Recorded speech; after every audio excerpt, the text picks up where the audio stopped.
गुमसुम बैठे हुए हैं। क्या करूं पूनम, जब से माँ यहाँ से गई है तब से माँ से मेरी बात ही नहीं हुई है। पता नहीं माँ को क्या हो गया है। यहाँ से जाने के बाद हम लोग को तो भूल ही गई है। अभी मैं पीहू को कितना मुश्किल से मनाया हूँ। हाँ, बात तो बिल्कुल सही बोल रहे हैं। माँ जी के जाने के बाद ना ये घर पूरा सन्नाटा हो गया है। पीहू हमेशा दादी के बारे में पूछते रहती है। आज मुझे बिल्कुल अच्छा नहीं लग रहा पूनम। माँ से बात करूँ तो कैसे करूँ। रुकिए, मैं दीदी के पास फोन लगाती हूँ। दीदी अगर उठा लेंगे तो मैं बोलूंगी माँ जी से बात करने के लिए। ठीक है, लगाओ फोन। हेलो, नमस्ते दीदी। हाँ हाँ, नमस्ते नमस्ते भाभी। दीदी सब ठीक है ना वहाँ पर? हाँ हाँ भाभी, सब यहाँ ठीक है। दीदी थोड़ी माँ जी से बात करवा दीजिए ना। आपके भैया माँ जी से बात करना चाहते हैं। अरे क्या भाभी, माँ इतना बिजी है ना कि मैं क्या बोलूं। अगर अभी वो फ्री रहती ना तो जरूर मैं बात करवा देती। अरे दीदी ऐसा भी क्या हो गया जो माँ जी वहाँ जाकर के बिजी ही हो गए। बहू बेटा से बात करने का उनका जरा सा भी टाइम नहीं है। बस हाल समाचार पूछ करके रख दूंगी फोन, ज्यादा बात नहीं करूंगी माँ जी से। थोड़ा माँ जी को दीजिए ना फोन। अरे भाभी मैं वही तो बोल रही हूँ, माँ से भी बात करवाती, लेकिन माँ ना मेरी सास के साथ बाजार गई है। अच्छा हाँ भाभी, आप ऐसा वक्त फोन करते हैं जिस वक्त माँ बिजी रहती है या तो घर में रहती नहीं है।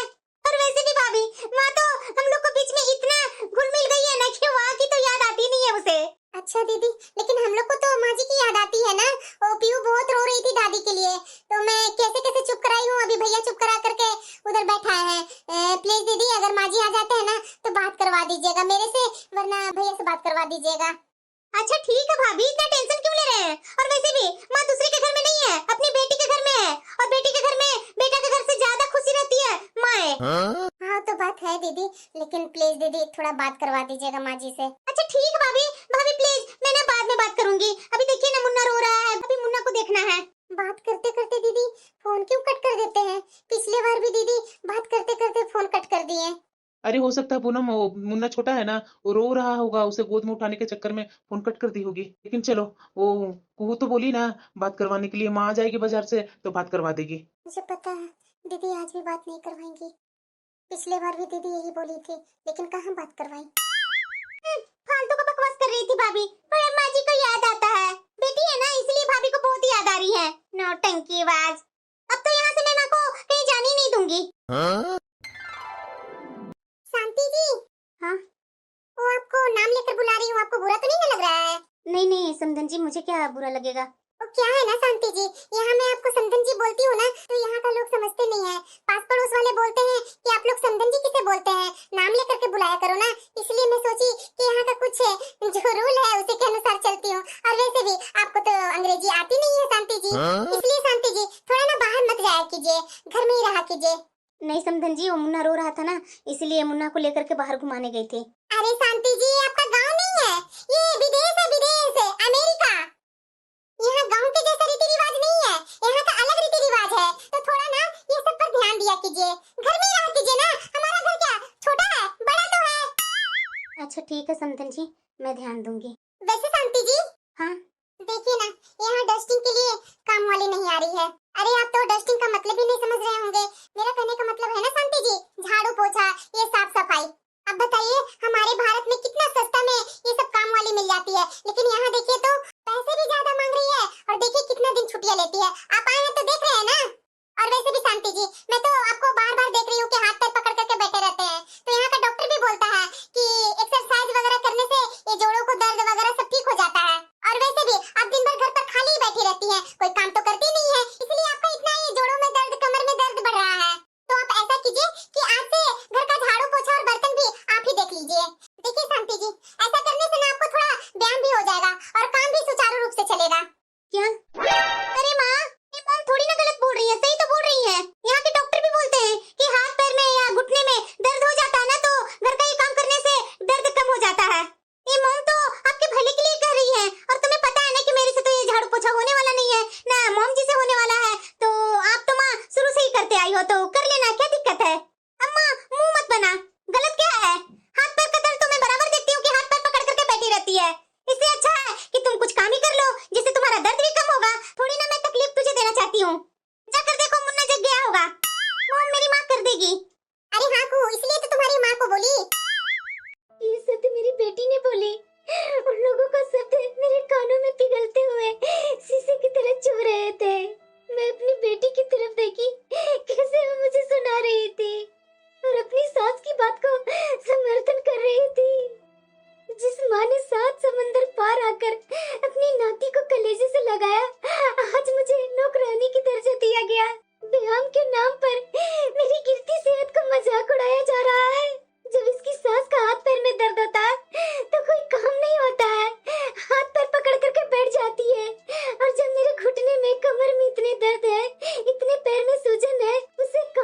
जा रहा है कि एक काम करो तो व्यायाम होगा शरीर में, जिससे दर्द वगैरह ठीक हो जाएगा। मुझे क्या समझ में नहीं आता है। अरे इस उम्र में आराम चाहिए। मैं तो यहाँ आई थी नाती के चलते कि जाऊंगी नाती के साथ खेलूंगी, थोड़ा टाइम बिताऊंगी तो समय यूं ही कट जाएगा, मेरी बेटी को भी खुशी मिलेगा। मैं क्या जान रही थी कि आने के बाद इस तरीके से मेरे साथ व्यवहार होगा। और इसकी सास मेरा नाम लेकर बुला रही है।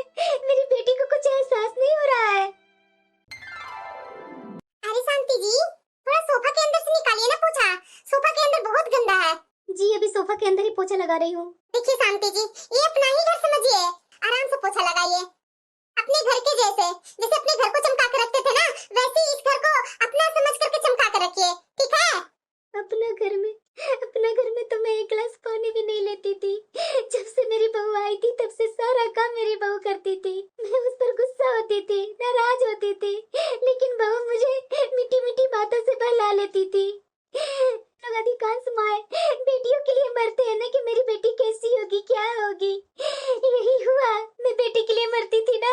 यहाँ आने के बाद इतना जिल्लत भरा जिंदगी मुझे मिला है ना, जो मैं ही जान रही हूँ। कैसे मेरी बेटी निर्मोही होकर के बैठ करके देख रही है तमाशा और बोलती है कि माँ थोड़ा उधर की सफाई कर लेना, उधर की सफाई कर लेना। क्या दिन आ गए मेरे। बहू को मैं सही होते हुए भी डांट दिया करती थी कि गलत कर रही है, मेरे अनुसार किया कर। बहुत सारा काम किया करती थी, मेरा सब ख्याल रखती थी, मैं क्या खा रही हूँ नहीं खा रही हूँ। लेकिन यहाँ तो मेरी बेटी को जरा सा मेरी परवाह ही नहीं है।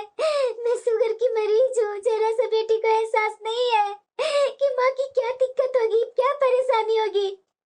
और बोलती है कि ये सब काम किया करो, व्यायाम हो जाएगा तुम्हारा। जिस उम्र में मुझे आराम की आवश्यकता थी, उस उम्र में घुटने के बल बैठ करके पूरे घर में पोछा लगा रही हूँ। मेरे घुटने और जोड़ों का दर्द तो असहनीय हो चुका है। क्या इसीलिए मैं यहाँ आई थी, इस घर की नौकरानी बनने? अरे क्या कहूँ, ये कौन सा सफाई किया है? ये देखो तो इधर उधर गंदगी लगा हुआ है। माँ सफाई की थी। अरे तो उन्हें बोलो ना दोबारा साफ करने के लिए। तू जानती है ना मुझे गंदगी बिल्कुल भी पसंद नहीं है। अच्छा ठीक है, मैं बोलती हूँ, आप आराम से बैठिए। और हाँ, बोल देना उन्हें मेरे लिए स्पेशल कॉफी बनाने के लिए।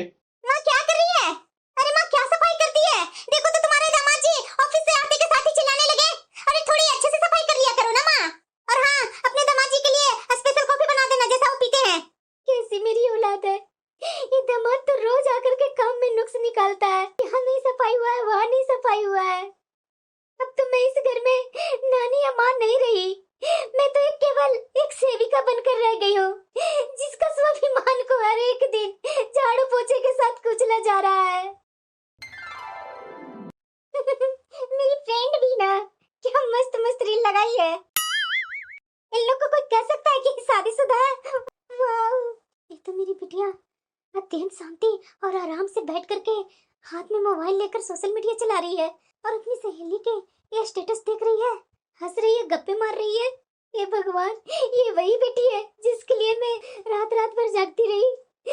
इसके चेहरे पर थकान का एक भी अंश नहीं है। ये यहाँ बैठ करके गपशप कर रही है और मैं इसकी बूढ़ी माँ यहाँ दिन रात कोलों के बैल की तरह पीस रही हूँ। क्या इसे एक बार भी मेरा कांपता हुआ शरीर दिखाई नहीं देता? मुझे महसूस हो रही है कि मेरी बेटी थकी हुई नहीं रहती है, बल्कि आलसी और लापरवाह हो गई है, क्योंकि उसे पता है कि माँ सब कर देगी। माँ की ममता का यहाँ अनुचित लाभ उठाया जा रहा है। ये फोन में लगी हुई है, ये जरा सा मेरे तरफ नहीं देखी कि माँ दिन रात काम कर रही है, जरा सा उसे आराम नहीं मिल रहा है। ये नहीं बोल सकती थी कि माँ बैठ जाओ, बाकी मैं काम कर लूंगी। नहीं, ये आराम करने में लगी हुई है। मैं सच बोल रही हूँ कि ये ना बेपरवाह हो गई है। मैं इस बेटी के लिए 7 समंदर पार होकर के आई थी, ऐसी बेटी के लिए।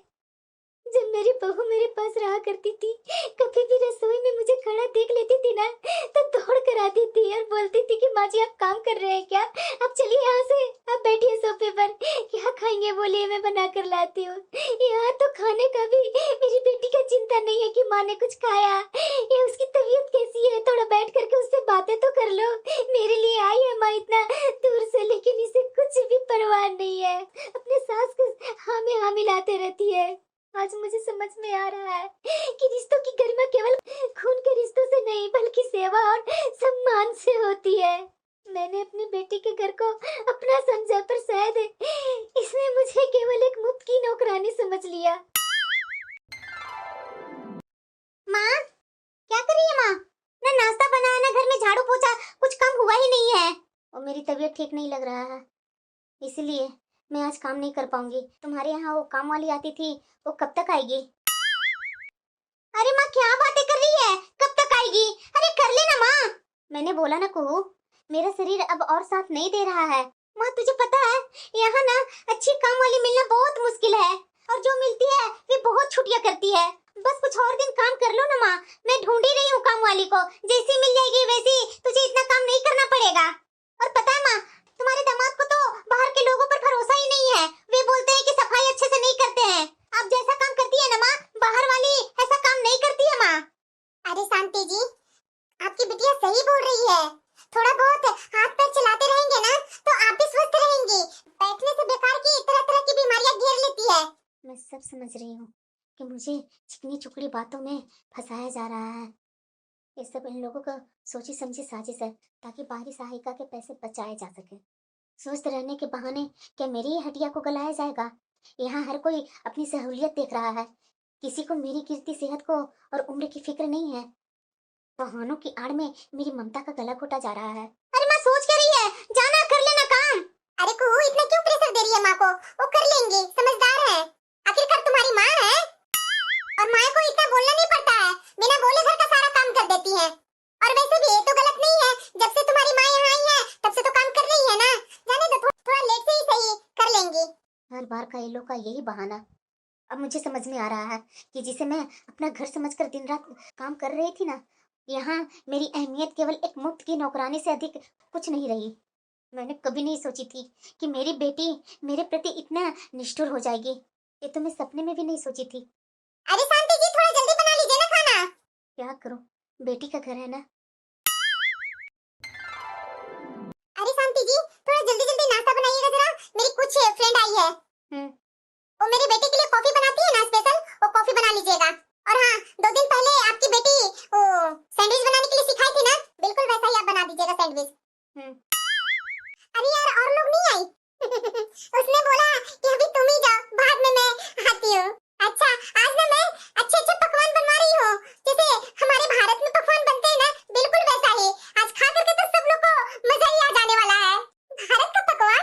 अरे यार, क्या मजाक कर रही है? भारत का पकवान यहाँ विदेशी नौकरानी बना देगी? और तुझे पता नहीं कि भारत का मैं भी हूँ। अगर यहाँ की विदेशी बनाएगी भी ना भारत का पकवान यूट्यूब से देख करके, तो वो टेस्ट नहीं आने वाला है। अरे यार, कैसी बातें कर रही है? मेरे यहाँ सब अवेलेबल है। क्या सब अवेलेबल है? अरे हाँ यार। अच्छा, जरा एक बात बताना यार, तुम्हारे घर में तो इतनी अच्छे से साफ सफाई नहीं रहा करती थी। ये इस बार मैं आई हूँ, हर जगह साफ सफाई दिख रही है। ये फर्श तो तुम्हारे घर में चमक रहे हैं। तुम्हारे घर में तो इतना साफ सफाई कभी देखी नहीं थी। अरे यार, तू जानती नहीं है, मैं एक नौकरानी को भारत से लेकर के आई हूँ, बहुत पैसे दे करके। और वैसे भी यहाँ आजकल अच्छी नौकरानियाँ कहाँ मिलती है, इसलिए मैंने इसे भारी रकम दे करके रखा है, ताकि घर का कोना कोना चमकता रहे। ये भगवान, ये कैसा नर्त है? मैं अपनी बेटी का घर बसाने की इच्छा से आई थी, दिन रात एक कर दिया, अपना स्वास्थ्य बिगाड़ लिया, और यहाँ मेरा सौदा किया जा रहा है। इन्होंने अपनी सहेली के सामने मुझे पैसे देकर लाई हुई नौकरानी बना दिया। ये कितनी बड़ी अपमान है मेरी। सबसे बड़ा दुख तो यह है कि पास में ही मेरी बेटी वहाँ बैठी हुई है। ये सब सुना, लेकिन उसने अपनी सास को टोकने या सच बताने की जहमत तक नहीं उठाई। वो बस चुपचाप मुस्कुरा रही है। अब मुझे समझ में आ रहा है, यहाँ न तो ममता की कोई कीमत है और न ही रिश्तों की। एक मेरी बहू है जो मुझे अन्नपूर्णा कहती थी, और यहाँ मुझे खरीदी हुई दासी बताई जा रही है। हे भगवान, क्या इसलिए मुझे बुलाया गया था? मैं 7 समंदर पार अपनी बेटी की ममता के मोह में खींची चली आई, और यहाँ मेरा सौदा हो रहा है। मेरी समधन अपनी सहेली के साथ अपनी शान बघारने के लिए क्या क्या कह रही है कि मुझे भारी पैसे देकर भारत से अमेरिका लाई है। यहाँ सब लोग अपने अपने कमरे में एसी में सो रहे हैं, और मैं रसोई में तप रही हूँ। तो क्या ये सब पहले से ही तय था? क्या मेरी बेटी ने भी मुझे एक माँ की तरह नहीं, बल्कि एक सस्ती नौकरानी की तरह यहाँ मुझे बुलाया था? क्या इसलिए बाइक को हटाया गया था ताकि ये अपनी सहेलियों के सामने मेरा प्रदर्शन कर सके? अब इस घर में मेरा आत्मसम्मान तार तार हो चुका है। सबसे बड़ी चोट यही है कि मेरी अपनी संतान, मेरी कोख से जन्मी बेटी अपने सास के इस सफेद झूठ में मौन रही। मेरी बेटी की मौन चीख चीख कर बता रहा कि अब इस घर में मेरे लिए कोई जगह नहीं है, सिर्फ नौकरानी की जगह है। ये इसकी सास की तो बड़ाई देखते करके तो मेरा मन में ज्वाला भड़क रहा था। मन तो किया कि उसी क्षण अपनी समधन के आंखों में आंखें डालकर सत्य बता दूं। मेरा मन चीख चीख कर कह रहा था कि इन लोग की मैं झूठ का पर्दा फाश कर दूं और बता दूं कि मैं कोई खरीदी हुई सेविका नहीं हूँ, बल्कि इस घर की बेटी की माँ हूँ। लेकिन क्या करूं, मेरे संस्कारों ने मेरे कदम रोक लिए। मैं मन में यही सोची कि मेहमानों के सामने लड़ी तो तमाशा बनेगा। भले ही इन लोगों ने मेरा सम्मान भुला दिया है, पर मैं मेहमानों के सामने अपने ही परिवार की इज्जत की नीलामी नहीं करूंगी। बेटी की ससुराल की मर्यादा की रक्षा करना भी तो एक माँ का ही धर्म होता है। उस समय मुझे ऐसा लगा जैसे किसी ने मेरे हृदय पर जलता हुआ कोयला रख दिया। मेरी आंखों के सामने अंधेरा छा गया और मैं सुन्न होकर वही दरवाजे के पीछे खड़ी रह गई। मेरी हृदय उसी समय आत्मग्लानि और पीड़ा से फट रहा था। मेरे मन में विचारों का ऐसा बवंडर था, मैं अंदर ही अंदर टूट रही थी। ये मेरा केवल अपमान नहीं बल्कि मेरे विश्वास की हत्या थी। कैसे डाइनिंग टेबल पर बैठ करके बातचीत ये लोग कर रहे थे, मुझे सब याद है। उन लोग ने क्या सोचा था कि मैं अंग्रेजी नहीं जानती। उन लोग ने यही सोच करके ना अंग्रेजी में बात करने लगे कि ये समझ नहीं पाएगी। मुझे उन लोगों ने पुराने जमाने की हिंदी भाषी महिला समझी कि मुझे अंग्रेजी का एक अक्षर भी नहीं आएगा। जिस समय मेरी संतन मेरी बेइज्जती कर रही थी, उस समय ऐसा लगा कि मेरी बेटी दहाड़ उठेगी, अपनी सास पर आईना दिखाएगी, कहेगी कि खबरदार ये मेरी माँ है। लेकिन मेरी बेटी ने ऐसा बोला कि मैं कभी सपनों में भी नहीं सोची थी। क्या बोली थी, अच्छा किया माँ जो आपने सच बता दिया। आज नहीं तो कल तो सबको पता चलना ही था। मैं भी कब तक सबसे छिपाती कि हमारे घर का मेड है। अब धीरे धीरे सबको इसकी आदत हो जाएगी, ये मेरी बेटी है। उस समय तो मेरा कलेजा तक से रह गया कि मैंने अपनी बेटी को 9 महीने कोख में रखी, जन्मी, और मेरी बेटी इतनी बेशर्म है, अपनी माँ को नौकरानी बोल रही है। तब हो गई थी कि मेरा दामाद भी मुस्कुराए हुए हाँ में हाँ मिला रहा था। मैं कितनी मूर्ख थी जिसे मैं बेटी की ममता और घर को जिम्मेदारी समझ रही थी। वो दरअसल इन लोगों की सोची समझी साजिश थी। इन्होंने मुझे यहाँ नाती के प्यार के लिए नहीं बल्कि एक मुफ्त की नौकरानी के रूप में बुलाया था ताकि डॉलर बचाए जा सके और समाज में अपनी शान दिखाई जा सके। मुझे आज अपनी सादगी पर रोना आ रहा है। मैं जिसे सेवा समझ रही थी, मेरी बहू की बात आज भी याद है। वो बोला करती थी, माँ जी बस आप आराम कीजिए, आपकी उपस्थिति इस घर के लिए बहुत है। कैसे सब डाइनिंग टेबल पर परिवार के साथ हंसी मजाक कर रहे थे। अभी भी मेरी बेटी की कही हुई हर एक बात मेरे कानों में गूंज रही है। कैसे मेरी बेटी अपने पति से अपने पूरे परिवार के सामने बोल रही थी कि आज रात को माँ के सो जाने के बाद उसका पासपोर्ट चुरा लूंगी। इस शब्द ने तो मेरे कोमल हृदय को पत्थर बना दिया, जहाँ कभी अपनी संतान के लिए केवल आशीर्वाद हुआ करते थे। हे भगवान, जिस बेटी की चीख पर मेरा कलेजा मुंह को आ जाता था, आज वही मेरे अस्तित्व को कैद करने की साजिश रच रही थी। मैंने अपनी सोने की चूड़ियां बेच दी ताकि वो विदेश में रानी बनकर रहे, और इसने मुझे यहाँ एक सस्ती और भरोसेमंद नौकरानी बना दिया। इसने केवल कागज का पासपोर्ट नहीं चुराया, इसने अपनी माँ का विश्वास और मेरा गर्व भी कुचल दिया। आज मुझे वो दिन याद है, कैसे अभाव में रहकर अपनी बेटी को ऊंचाइयों तक पहुँचाई। मैंने कभी सोचा नहीं था कि अमेरिका के चकाचौंध मेरी बेटी की आत्मा को इतना अंधा बना देगी। मेरी बेटी अपनी माँ को एक फ्री की सर्विस समझ रही है। मैं इसी नाती के मुंह में अपना घर छोड़ करके यहाँ आई थी ना। यहाँ रहना अब ममता नहीं बल्कि गुलामी है। मेरी बेटी अब मेरी संतान नहीं बल्कि एक शोषण बन चुकी है। जो असली घर मेरे बेटे के घर में है, यहाँ नहीं, जो मुझे केवल डॉलर बचाने का साधन समझा जा रहा है। सबसे पहले तो मुझे अपना पासपोर्ट को हटाना होगा। आज रात में मेरी बेटी मेरे कमरे में आकर के पासपोर्ट चुराएगी। मुझे याद है एक पुराना पासपोर्ट बनाया गया था जो एक्सपायर हो चुका है, वही पासपोर्ट चेंज कर दे रही हूँ मैं। असली पासपोर्ट चुरा करके अलग रख दे रही हूँ और सबके दिखाने के लिए नकली पासपोर्ट रख दूंगी। वो देखने में तो हूबहू असली के जैसा लगता है। ये रहा नकली पासपोर्ट और ये रहा असली पासपोर्ट, इसे अलग रख दे रही हूँ। क्या दिन आ गए जब मुझे मेरी बेटी से अपना पासपोर्ट चुराने पड़ रहे हैं। क्या मेरी ममता इतनी सस्ती थी क्या मैंने अपनी बेटी को परवरिश में कोई ऐसी कमी छोड़ दी कि आज मेरी आजादी छीनने पर उतर आई है? क्या मेरा प्यार उसके लिए केवल एक स्वार्थ सिद्ध करने का साधन मात्र है? नहीं, रोने से कुछ नहीं बदलेगा। यदि आज मैं कमजोर पड़ गई तो मेरी शेष आयु इसी घर की चार दीवारों में बर्तन मांजते और झाड़ू लगाते बीत जाएगी। ये लोग मेरी ममता को मेरी मूर्खता समझ रहे हैं। इन्हें लगता है मुझे अंग्रेजी नहीं आती और मुझे कुछ समझ में नहीं आता, लेकिन अब मैं भावना से नहीं बल्कि बुद्धि से काम लूंगी। अब मैंने तय कर लिया कि अब मैं यहाँ अबला नारी नहीं बनकर रहूंगी जिसे कोई भी छल सके। ऐसा जगह मैं पासपोर्ट छिपाई हूँ ना कि वो ढूंढ नहीं पाएगी। मेरी बेटी होकर के अपनी माँ को नौकरानी समझा। अब देख, जिस माँ ने तुझे चलना सिखाया वो अपना रास्ता खुद बनाना भी जानती है। माँ भले ही नरम दिल की हो सकती है, लेकिन स्वाभिमान की रक्षा के लिए मैं शतरंज की चाल चलना भी जानती हूँ। ये लोग समझते हैं कि मैं एक अनपढ़ बूढ़ी औरत हूँ जिसे ना दुनिया की समझ है और ना अंग्रेजी की। उन्हें लगता है कि मैं कानून और एयरपोर्ट के नियमों को नहीं जानती हूँ, पर उन्हें ये नहीं पता है कि मैं क्या जानती हूँ क्या नहीं जानती हूँ। मैंने अपनी जिंदगी के ठोकरों से लड़ना सीखा है। मुझे आज भी याद है कि मेरे पास एक पुराना पासपोर्ट था जो मेरा बेटा बोला कि अभी उसका डेट एक्सपायर नहीं हुआ है, और उसका डेट एक्सपायर हो चुका था, इसलिए तो पासपोर्ट बनाने में इतना टाइम लगा। और मेरी पोती जो हंसी मजाक में वो थैले में डाल दी थी, और वो थैला तो यहाँ आ चुका है, और वो थैला यहाँ लेकर के आ गई थी मैं। पुराना वाला पासपोर्ट देखने में बिल्कुल असली जैसा लग रहा है, किंतु कानूनी रूप से उसका कोई मूल्य नहीं है। तू मेरी बेटी है, पर तूने आज अपनी माँ को शत्रु समझ रही है। यदि तुझे लगता है कि मेरा पासपोर्ट चुराकर मुझे बंधुआ मजदूर बना लेगी, तो देख, यही तुम्हारी बूढ़ी माँ तुमसे 2 कदम आगे है। तुम उस नकली पासपोर्ट को पाकर के खुश होना, जबकि असली पासपोर्ट मेरे पास ही रहेगा। ओह, मुझे लगता है तुम्हारी माँ सो गई होगी। चलो पासपोर्ट चुरा लेते हैं। हाँ हाँ चलिए। माँ सो गई है। ये रहा पासपोर्ट। एक माँ के लिए अपनी ही संतान को चोरी करते हुए देखना असहनीय होता है, लेकिन मेरे मन में आज अजीब सा सुकून है। कुहू को लगा कि अपनी माँ के पंख काट दिए है, पर उसे क्या पता है कि उसने केवल एक रद्दी कागज का टुकड़ा चुराया है। आज रात मुझे ऐसा लग रहा है कि आजादी की पहली और सबसे बड़ी लड़ाई में जीत ली। क्या वो कल काम हुआ था? Yes mom. चलो इसी खुशी में गर्मा गर्म पराठे बनाने के लिए बोलो। यस मॉम, अभी बोल कर आई। फर्क बस आज इतना है कि आज मैंने कुछ नहीं किया। न मैं पहले रसोई में गई, न चूल्हा जलाया, न टिफिन तैयार की। मैं बस अपने नाती के पास ही बैठी रहूंगी। इसका तो मालिश कर दी हूँ, दूध भी पिला दी हूँ, अब इसे सुलाना है।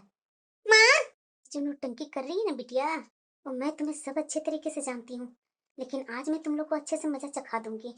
तुम लोग तो आज मेरे हाथ का स्वाद के लिए तरसोगे। जिसे तुमने मुफ्त की मशीन समझा था ना, वो आज मशीन बंद हो चुकी है। अब खेल मेरी शर्तों पर होगा। माँ, माँ कब से मैं बोल रही हूँ, आपको पता नहीं है क्या माँ कि सुबह कितने काम होते हैं? ना नाश्ता बना है, ना आपके दामाद के लिए टिफिन। आप यहाँ करने क्या आई हैं? मैं अब कोई काम नहीं करूंगी।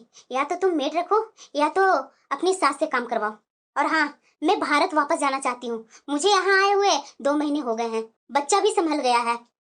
अच्छा, कैसे जाएंगी आप? जाने के लिए पासपोर्ट चाहिए ना, और वो पासपोर्ट तो हमने रख लिया। अब आप यहीं रहेंगी हमारे घर में सदा के लिए। ये सच को? हाँ माँ, हमने तुम्हारा पासपोर्ट छुपा लिया। अरे माँ, तुझे पता है ना कि मेड यहाँ महंगी है, हम अफोर्ड नहीं कर सकते। आप यहीं रहेंगी, घर संभालेंगी, बदले में खाना मिल जाएगा। अरे को लगता है तुम्हारी माँ का दिमाग खराब हो गया है। तुम लोगों को पूरा यकीन है कि जो पासपोर्ट तुमने उठाया वो मेरा असली पासपोर्ट है? क्या तुम लोग सचमुच मुझे इतना मूर्ख समझते हो कि तुम मेरे सामने ही अंग्रेजी में मेरे ही खिलाफ साजिश करोगे? मुझे समझ में नहीं आएगा। मैंने सब सुन लिया था, और उसी रात मैंने अपना असली पासपोर्ट पुराने बेकार पासपोर्ट में बदल दिया था। पासपोर्ट हो या ना हो, तुम इसी घर में रहोगी और हम लोग तुझे जाने नहीं देंगे। कुहू, पासपोर्ट खोजो जल्दी, असली वाला। मैं तुम्हारी माँ को पकड़ता हूँ। हाँ ठीक है। ये मुझे क्या कर रहे हो? पकड़ क्यों रहे हो? छोड़ो मुझे। माँ, जाकर रस्सी लेकर आओ। इसे मैं बांध करके रखूंगा, और उसके बाद पासपोर्ट कहीं ना कहीं से मिल ही जाएगा। इसे क्या हुआ? पागल हो गई है क्या? जाओ, जाकर दरवाजा खोलो, डोरबेल बजा तुम्हारा। अरे बेटा, बाहर पुलिस खड़ी है। क्या? पुलिस को किसने बुलाया? इतना ही में डर गए आप लोग? या फिर तुझे लग रहा था कि मैं इस अनजान देश में 4 दीवारों के बीच में तुम चारों की साजिश जानकर भी चुपचाप मर जाऊंगी? लेकिन तुम्हारे पास तो फोन ही नहीं है। तुम्हारे पास फोन कैसे आया? अच्छा, तो मैं तुझे वो भी सच्चाई बता ही देती हूँ कि जब मैं उठी थी ना तो तुम्हारा कमरा खुला था और तुम सोची होगी कि माँ आज उठी है तो कमरा तो सफाई कर ही देगी, तभी तुम्हारी फोन पर मेरी नजर गई। लेकिन इमरजेंसी कॉल करने के लिए पासवर्ड नहीं चाहिए होता है। ये बात तुझे नहीं पता कि मैंने पुलिस के पास फोन किया और सारी बातें अंग्रेजी में बताई कि कैसे एक बुढ़ी औरत को उसके ही बच्चों के यहाँ बंधक बनाकर नौकरानी बनाया जा रहा है। शांति देवी कौन है? मैं हूँ। मैंने ही आपको कॉल किया था। सर, मुझे यहाँ अपनी बेटी के कारण आना पड़ा क्योंकि मेरी बेटी माँ बनी थी, उसी को देखभाल करने के लिए यहाँ आई थी और मुझे इन लोगों ने यहाँ बंधक बना करके नौकरानी बनाने वाले थे और नौकरानी आधा बना चुके थे। इन लोगों ने रात में मेरी पासपोर्ट चुराने की कोशिश की थी। ये लोग यहाँ मुझे जबरदस्ती रोक करके नौकरानी बनाना चाहते थे अपने घर में और मुझे बांधने की तैयारी कर रहे थे। अपना पासपोर्ट दिखाइए। ये लीजिए सर। ये पासपोर्ट तो असली है। सर प्लीज, मुझे अपना देश जाना है। सर प्लीज मुझे मेरे देश वापस भेज दीजिए। हाँ, आपको देश भेज दिया जाएगा, लेकिन तुम लोग चारों पुलिस के हिरासत में हो। चलो यहाँ से। माँ जी, आप अचानक ऐसे? ना फोन किया किसी ने, ना बताया। अगर बताते तो आपका बेटा एयरपोर्ट पर चले जाते ना आपको लेने। क्या माँ आ गई? माँ कैसे है? सब ठीक तो है ना? और रो क्यों रही है तुम? बेटा, ये लंबी कहानी है, मैं आराम से बताऊंगी, लेकिन इतना समझ लो कि वो तुम्हारी बहन नहीं थी। क्या? हाँ बेटा, उसने मुझे बहुत तकलीफ दी। मैं कैसे कैसे वहां से निकली हूँ जो मैं ही जानती हूँ।